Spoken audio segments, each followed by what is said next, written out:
भगवान श्री कृष्ण की मधुर बाल लीलाएं। दुर्वासा का मोह भंग। ये दुर्वासा जी जो हैं, इनकी लीला राधा और श्री कृष्ण दोनों के साथ आती। राधा रानी का कभी मौका होगा तो बताएंगे। ये राधा रानी को देखने गए थे। यहाँ नंद लाला को ले आए। एक दिन की बात है कि श्री दुर्वासा जी यहाँ पधारे। नंद रानी श्याम सुंदर को लिए पीढ़े पर बैठी थी। इतने में ये उतरे नीचे और खेलने लगे। दाव जी और ये दोनों मज़े में खेल रहे। उनके खेल को देख देख करके नंद रानी तथा रोहिणी जी बड़ी आनंद मग्न हैं। बैठी जन्नी मन्नी पीड़ा पर निकट ललन तय खेले। गुण मंदर सुंदर तन सांवर अति आनंद मन मेले। शरद इंदु राकेश विनिंदक बदन रूप निधि सोही। कोटन ओज मनोज मनोहर त्रिभुवन लखी छवि मोही। चंचल चलत चारूरत नारे ललित त्रिगन की आमा। मृग कंजन गंजन मन रंजन कहे कंज की कामा। अलके छुट्टी रही मुख ऊपर मंजू मेच घुंघरारी। कल कपोल बोलनी मृदि खोलनी भ्रिकुटी कुटिल प्यारी। ये छवि चित्त बीते दिन अपनी चित्त में और न आवे। जिमि दृग रूप अमी रस चाख्यो कहों और क्यों भावे। इस रूप का रस जिसने चख लिया उसके मन में और रूप रस कभी आता ही नहीं है। ये रोज की दिनचर्या है। श्याम सुंदर रोज खेलें, रोज कभी क्रीड़ा करें, कभी बालू में ही खेलने लगें, कभी कुछ करें और कभी कुछ करें। इस प्रकार से खेल की लीला चलती रही।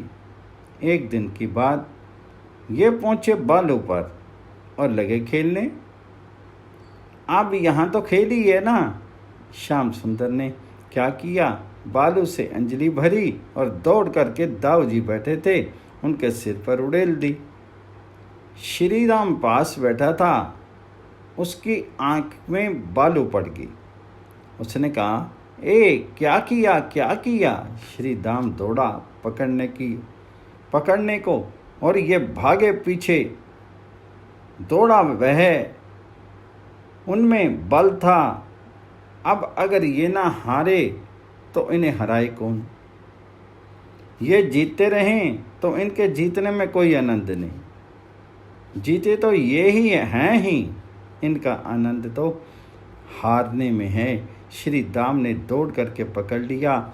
इन्होंने सोचा कि आंख में बालू डाल देगा, तो दोनों हाथों से आंखें बंद कर ली और बालू पर लेट गए। अब वह हंस पड़ा। वह कोई दुख देने थोड़ा आया था। हंस हंस कर उसने उनके बदन पर, पीठ पर बालू डालना शुरू किया। दाऊ जी बोले, ये तो कन्हैया पर बालू डाल रहा है। तब दाऊ जी दौड़े और भरा बालू का गमछा उसके सिर पर डाल दिया। अब तो उसने इनको छोड़ दिया और दाऊ से तथा बच्चों से भिड़ गया। इतने में ये निकल करके भाग गए।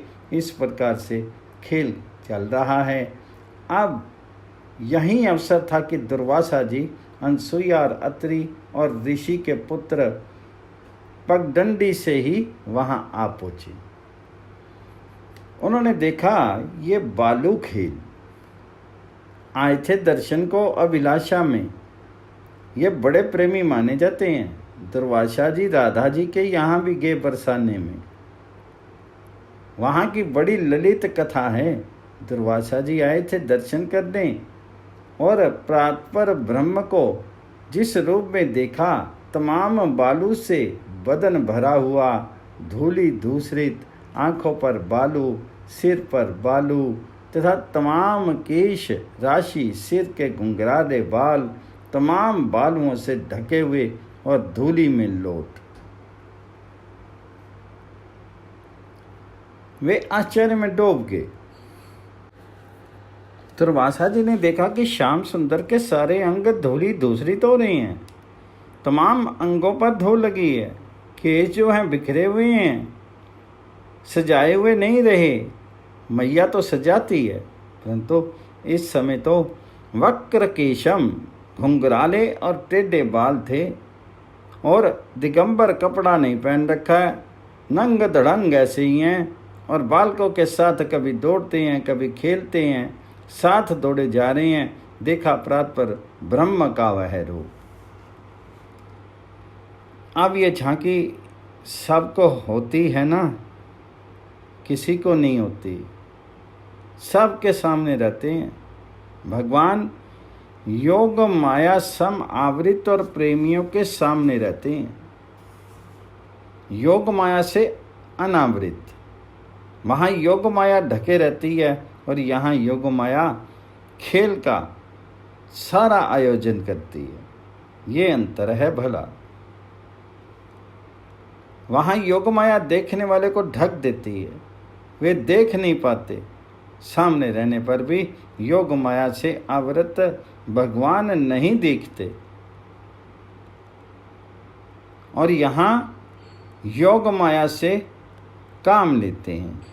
योग माया यहाँ सारे खेल का आयोजन करती है, किसको हटाना है, किसको लाना है, क्या क्या खेल का आयोजन करना है, कौन सी उद्दीपन सामग्री चाहिए, क्या चाहिए, कैसे सखा चाहिए, कैसी मंडली हो, कैसी भूमि हो, कैसा वातावरण हो, कैसे पुष्प हों, कैसी माला हो, सारी चीज़ें योग माया करती है।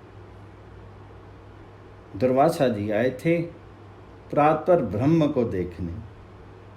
प्रातः ब्रह्म किसे दिखते हैं महाराज? प्रातः ब्रह्म दिखते नहीं, बड़ी सूक्ष्म बुद्धि की आंखों से ये दूर से दिखाई देते हैं।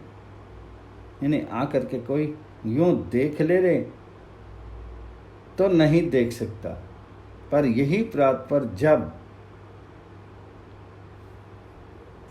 उस यवनिका को दूर कर देते हैं और जब अनावृत होकर के सामने आ जाते हैं और जब उनकी आंखों में से पर्दा हटा देते हैं, तब वह अनावरण भगवान जी के रूप को निरावरण देखता है।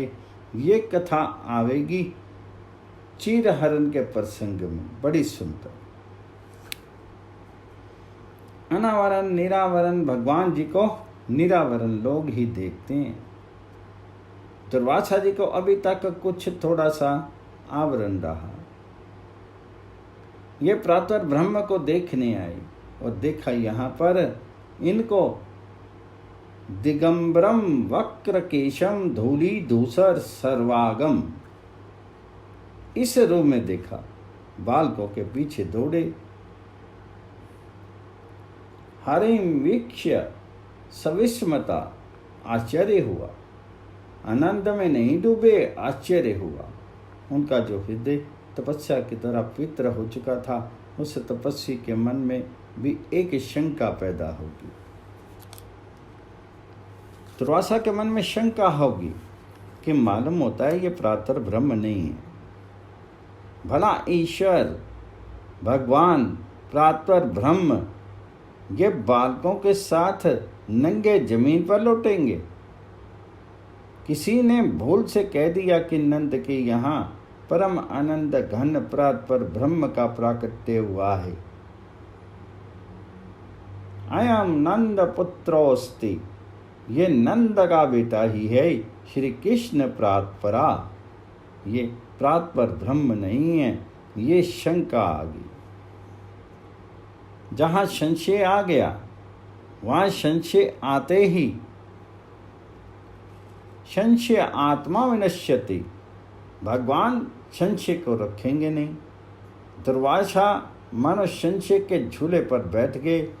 हिल गया उनका मन।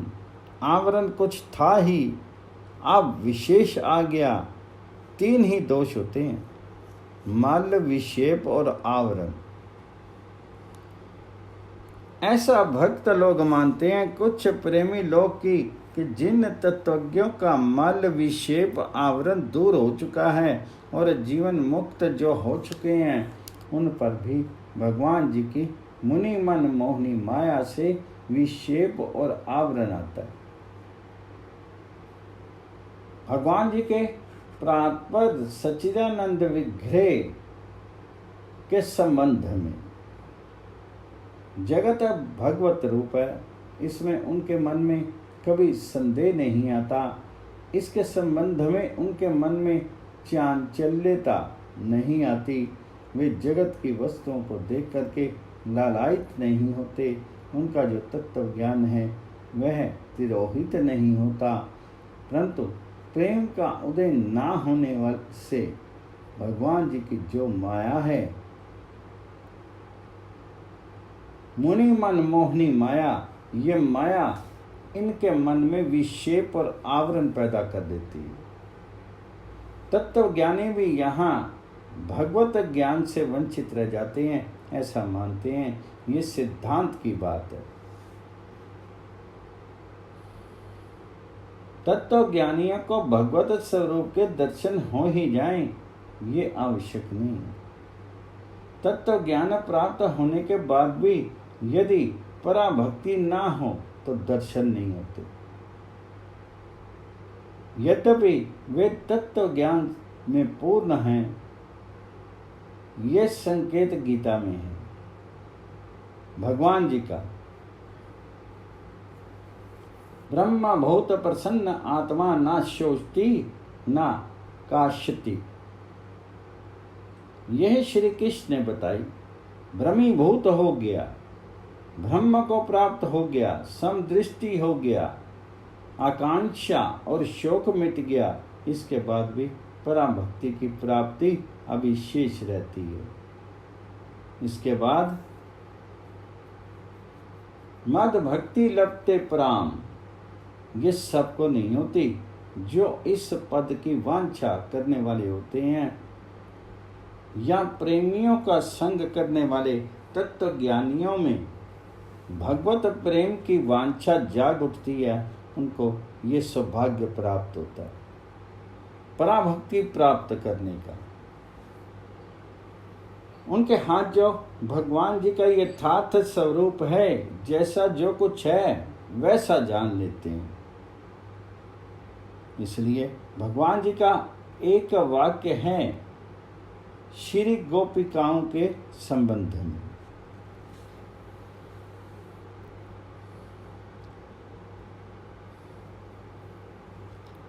मन महात्म्यम मत्सपर्याम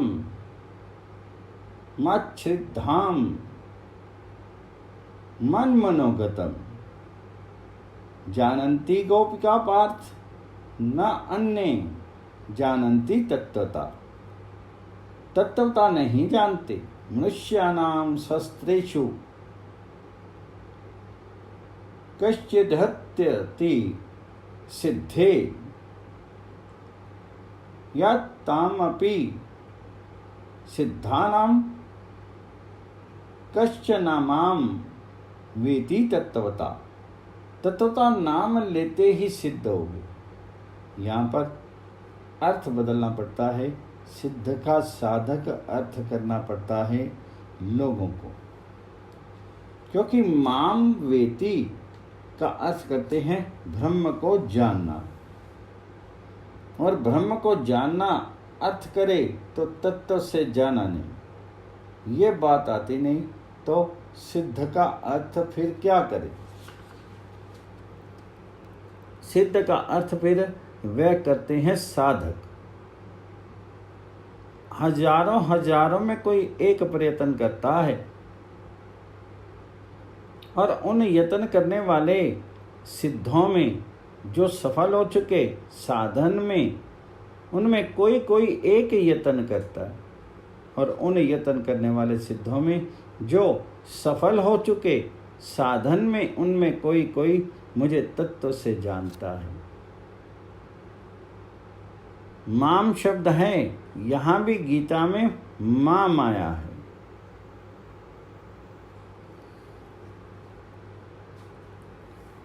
और यहाँ गोपिकाओं के लिए भी यही बात है, गोपिका ही तत्व से जानती है।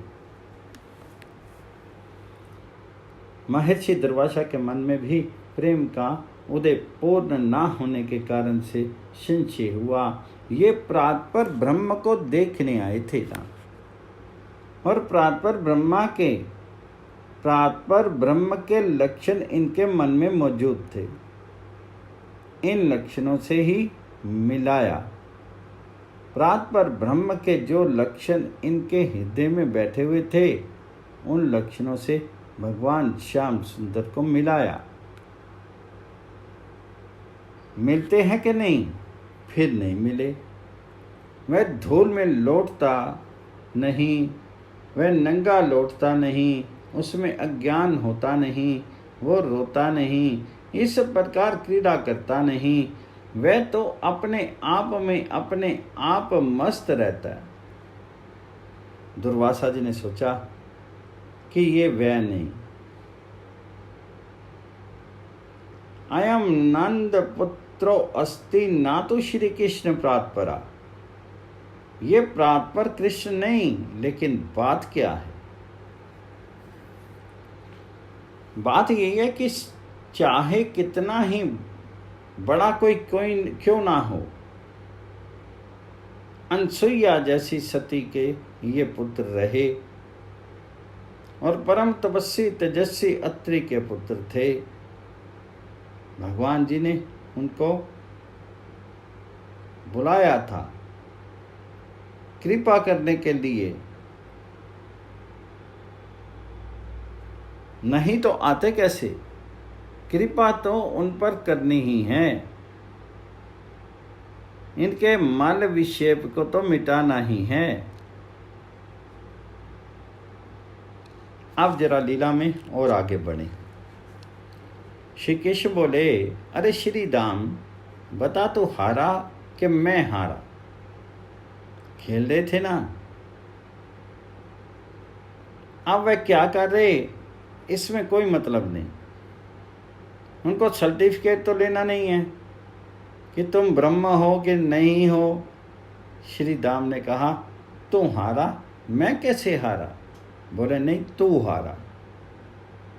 ये हंसे और बोले, श्याम सुंदर देख, वह साधु बाबा बैठा है ना, साधु बाबा को देखता है? बोले हाँ। तब कहा, चलो उससे पूछते हैं, बाबा से पूछ लें कि कौन हारा।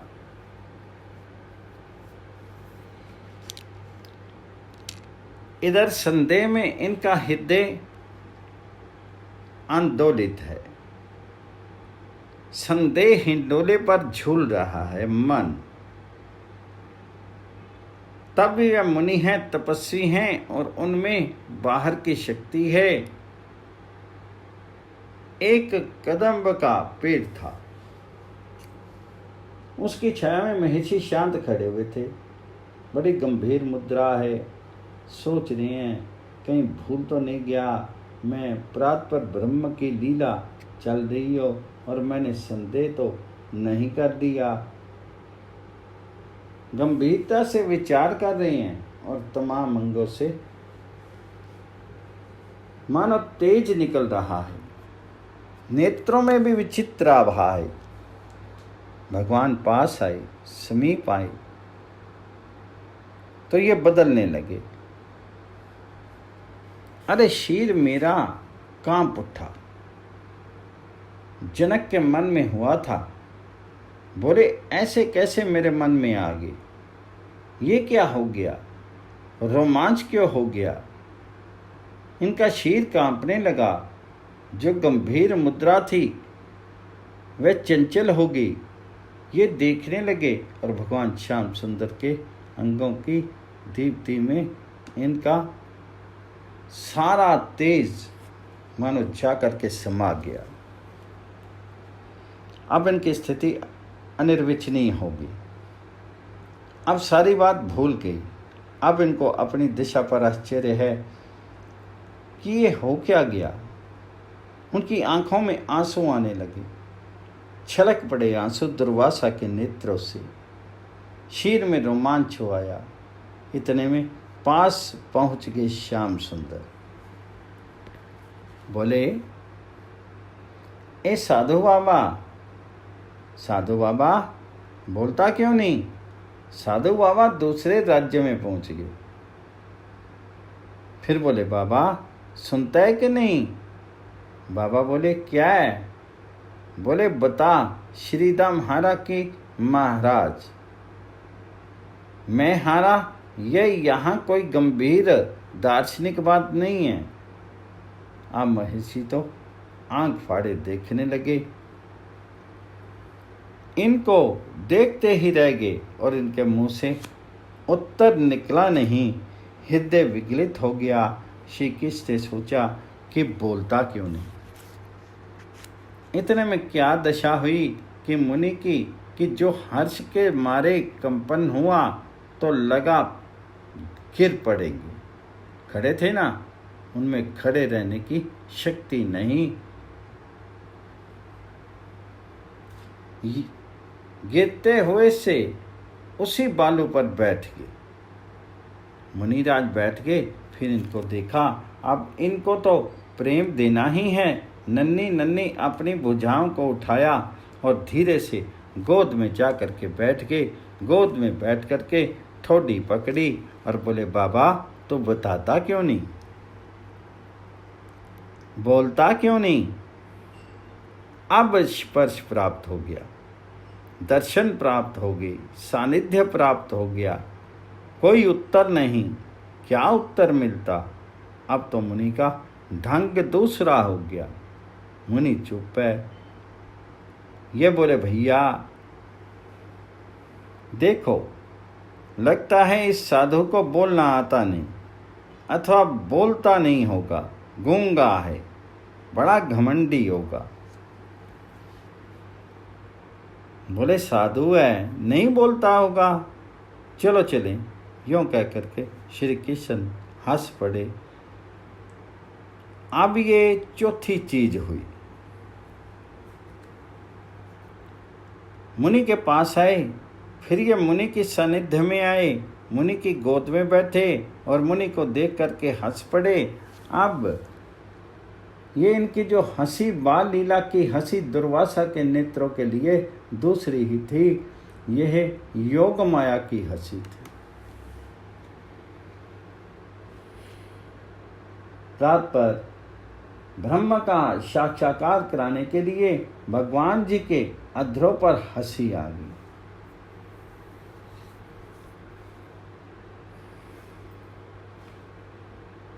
ज्ञान सारा का सारा हंसी के रूप में प्रकट हो गया और हंसते हंसते दुर्वासा जी का कभी कुछ शेष था। भगवान हंस रहे, मुंह खुला हुआ, जोर से खिलखिला कर हंस रहे।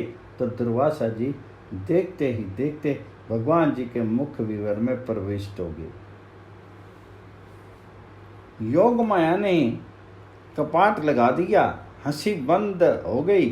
हंसी इसलिए थी, दिखाना है ना उनको कि ये क्या है, ऐश्वर्य दिखाना है। ये क्या है। दुर्वासा ने देखा, अंदर की हम कहीं हैं। ये विशाल मुख है, यहाँ कहीं कोई है नहीं। ये जंगल है, जंगलों को पार किया, पानी है। ये क्या है। ये तो विशाल समुद्र हैं। ये सातों लोक हैं।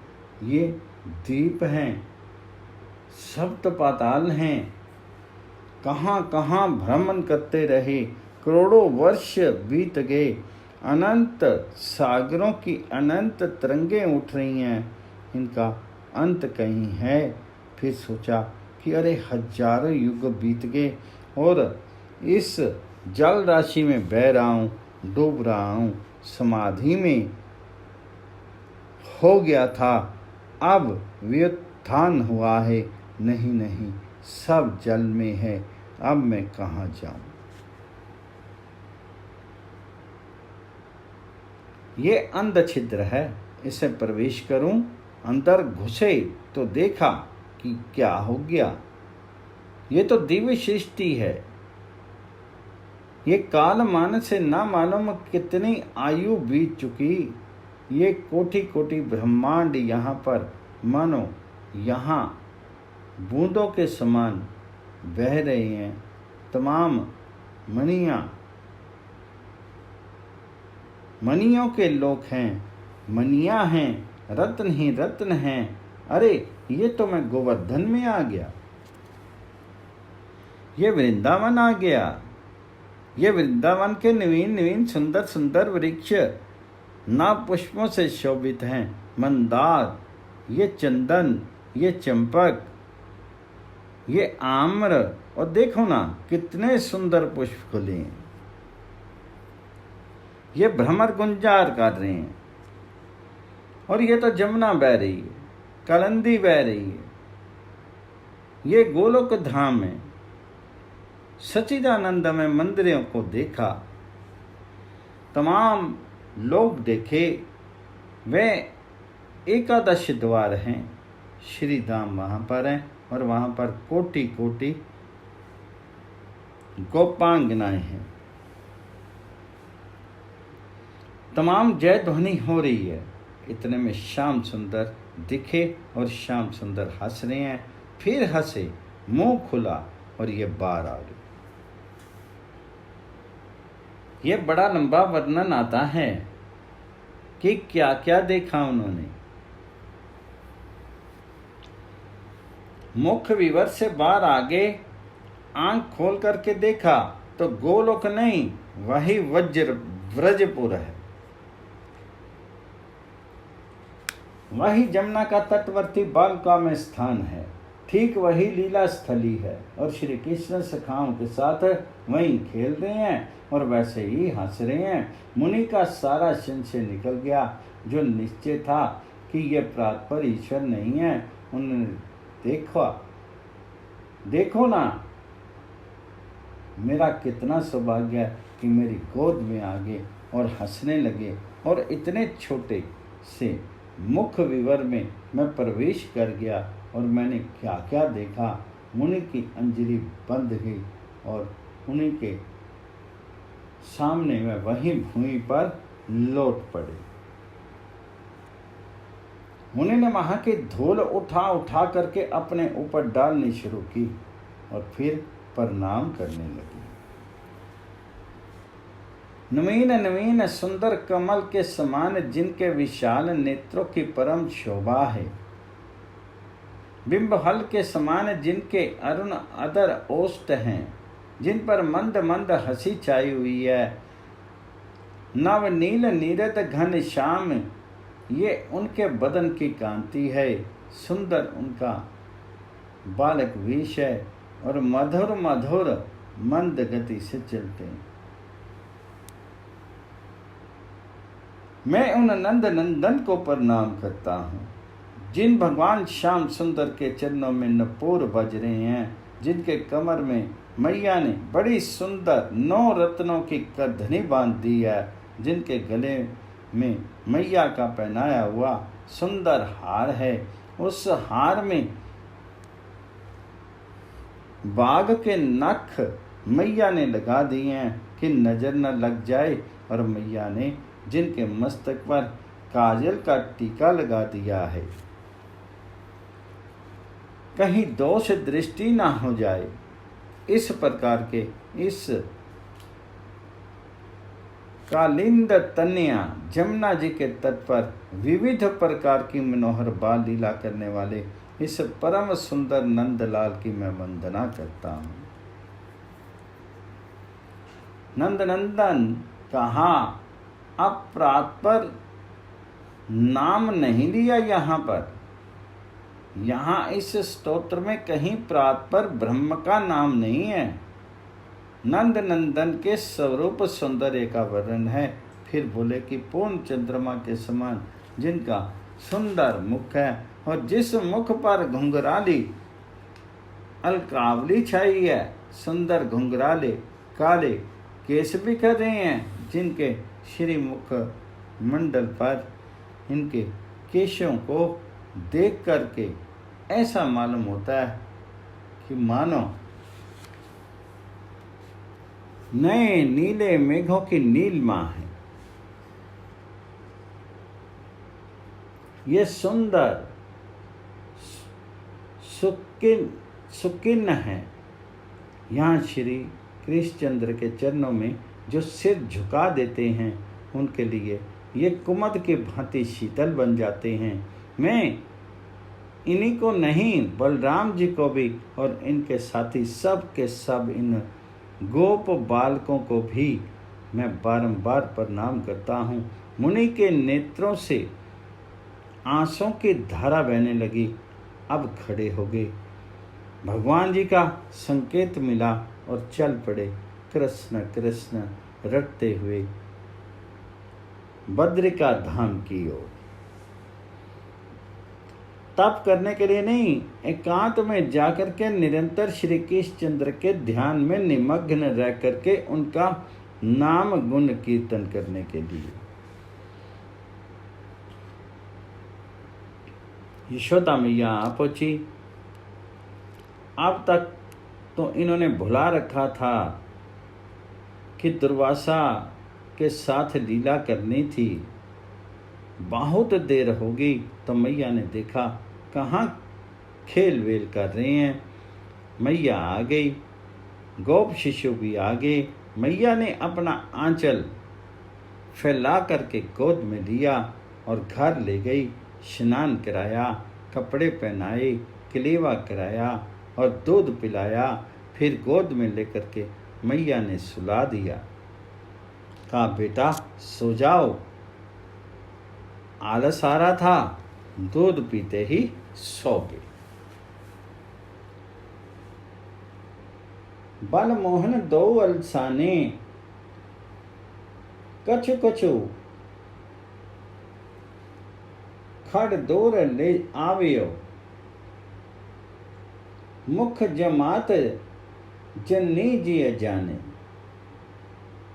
उठो लाल कहीं मुख पखरायो। तुमको ले पौड़ाऊं,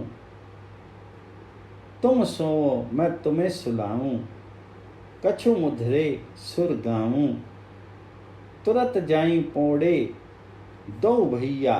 सोवत आई नींद, सूरदास जसमती सुख पावती। पौड़े बाल गोविंद। भागवत की कथा मैं नहीं कहता, ये तो महान भाव टीकाकार हैं। वैष्णव तोषणीकार और लोग भी इन लोगों के भावों को लेकर के अपने ये भगवत चर्चा सत्संग करते हैं। भगवान जी की मधुर लीला में हम लोगों का ध्यान लगा रहे और ये लीला में हमारे मनों में प्रविष्ट हो जाएं और इनका चिंतन जीवन में होता रहे, बस इसलिए ये चर्चा करनी है। फल बेचने वाली को सौभाग्य की बात हुई।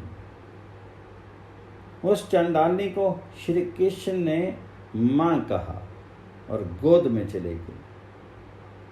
वे जाति पाति धन विद्या वर्ग वर्ण कुछ नहीं देखते, केवल प्रेम अधीन। ये उन्होंने बताया। इसके बाद भगवान श्याम सुंदर के कुछ खेल की चर्चा हुई। वही चर्चा अभी चल रही है। सुखदेव जी महाराज उसी का वर्णन करते हुए आगे बढ़ रहे हैं। बाल कृष्ण भगवान जी की जय।